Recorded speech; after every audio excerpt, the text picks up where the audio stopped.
Encore à propos de l'épidémie. Mais oui, elle est longue.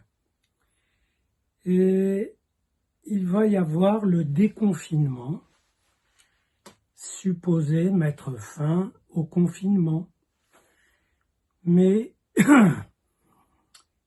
il semble que ça va nous remettre exactement sur ce qu'aurait dû être la ligne de départ initiale. Car l'épidémie arrive, de quoi avait-on besoin? D'un confinement personnel, c'est-à-dire d'un masque, puis de tests pour essayer de distinguer dans la population ceux qui méritaient, et au sens positif du terme, d'être confinés, d'être protégés, pour protéger les autres, de tests, de lits d'hôpital, au cas où il y aurait des débordements, et puis peut-être de médicaments provisoires en attendant. Et c'est ce qu'on va enfin avoir après 2 ou 3 mois. On a enfin des masques. Et donc on va pouvoir sortir en étant masqué. Le confinement, le masquage général va devenir un masquage personnel, obligatoire. Et ce qui est intéressant, c'est que comme on était en guerre, on aurait pu assez vite, la déclaration de guerre a été faite assez tôt, on aurait pu donc faire une réquisition militaire des usines adéquates pour produire des masques. Et ça n'a pas pu se faire. C'est sûrement pas par mauvaise volonté. Ça veut dire qu'il a fallu attendre que la production de masques soit ajustée au marché, aux lois du marché, pour qu'elle soit disponible sur le marché, en ordre de marche concurrentiel, économique, et forcément fondé sur le profit, l'opportunité. Allez savoir, des usines, on peut dire au début, mais non, ça va être compliqué, etc. Donc sont passés au travers de l'exigence militaire d'une réquisition pour la santé publique. Évidemment, des gens l'ont payé de leur vie. Alors le médicament, bon, on n'en a pas, on essaye, etc., on tâtonne, et il y a donc cet essai sur l'hydroxychloroquine, et là, ça met en cause la direction des opérations par la médecine. On est là dans une société dont la direction a été formulée comme menée et orchestrée sous le signe de la science, et nommément de la médecine. Le problème, c'est que la médecine n'est pas vraiment une science. Les médecins ne sont pas des scientifiques. Et la médecine comporte des filaments de science, ou plutôt de techniques branchées sur des connaissances scientifiques qui ne sont pas nécessaires aux médecins pour appliquer ces techniques, de même que les médicaments sont branchés sur des connaissances techno-scientifiques qu'ils n'ont pas forcément à connaître. Et ce ne sont pas des scientifiques, ce sont des hommes qui agissent à travers des objets techniques que la société leur fournit, et puis l'influence personnelle, ce qu'on appelle le transfert, la relation médecin-patient. Et ce ne sont pas des scientifiques. Et d'ailleurs, la cacophonie qui est résultée de leur direction le démontre. Ce n'est pas une critique, c'est un constat. Voilà. Bien sûr, quand ils prétendent être scientifique et parler au nom de la science.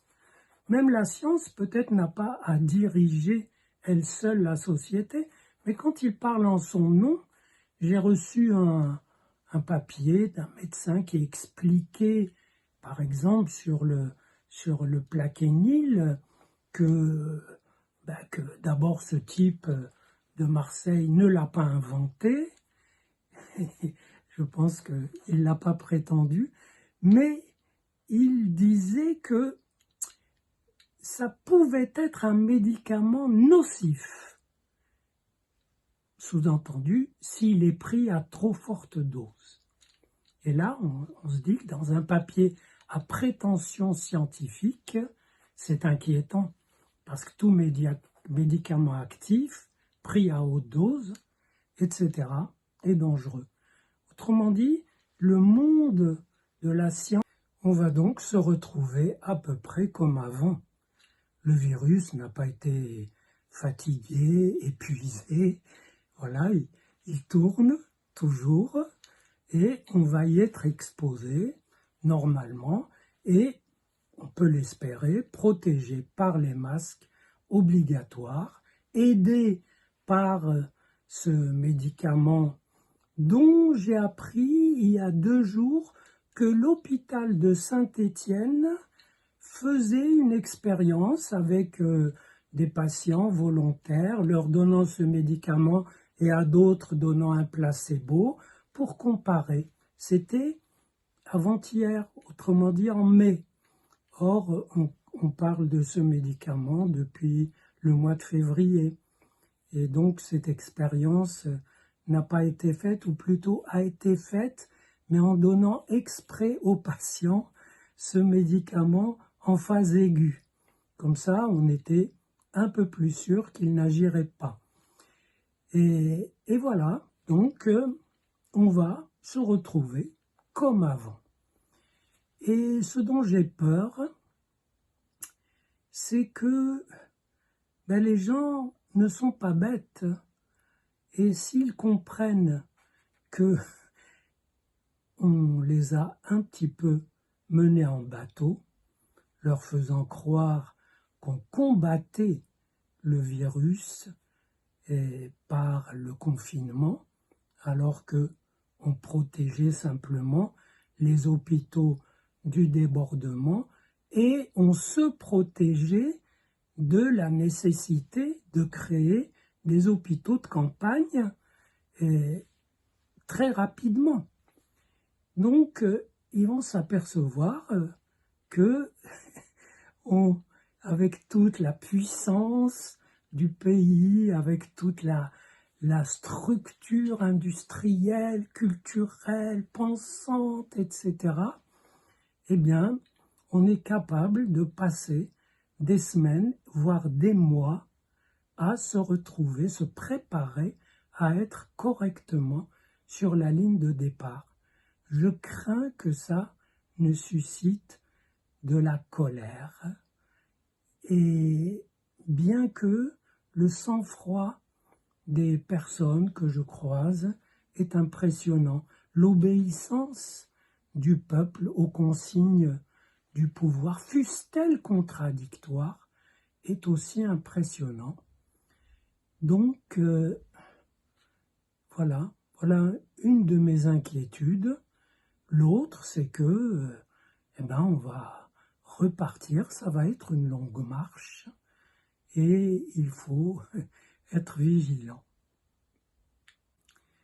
Et ne pas oublier de penser, de réfléchir, d'essayer de comprendre. On a quand même là un objet, on vient de vivre un objet temporel, une période étonnante, saturée d'irrationalité et pas tellement d'angoisse. Moi, je n'ai pas perçu d'angoisse autour de moi. Bien sûr, des êtres confinés et seuls dans une pièce de 15 mètres carrés, c'est insupportable. Mais c'est pas de l'angoisse, c'est à la rigueur de l'agacement, de la colère, de l'ennui, mais je n'ai pas senti de la désorientation, comme si la désorientation au niveau des directives avait impliqué chez les personnes, au contraire, une sérénité, une vraie réflexion, et nous avons donc un objet irrationnel qui nous interpelle, qu'il faut comprendre. Une des choses que j'y ai compris, c'est que ce qui se présente comme irrationnel, c'est souvent la superposition de rationalités incompatibles entre elles.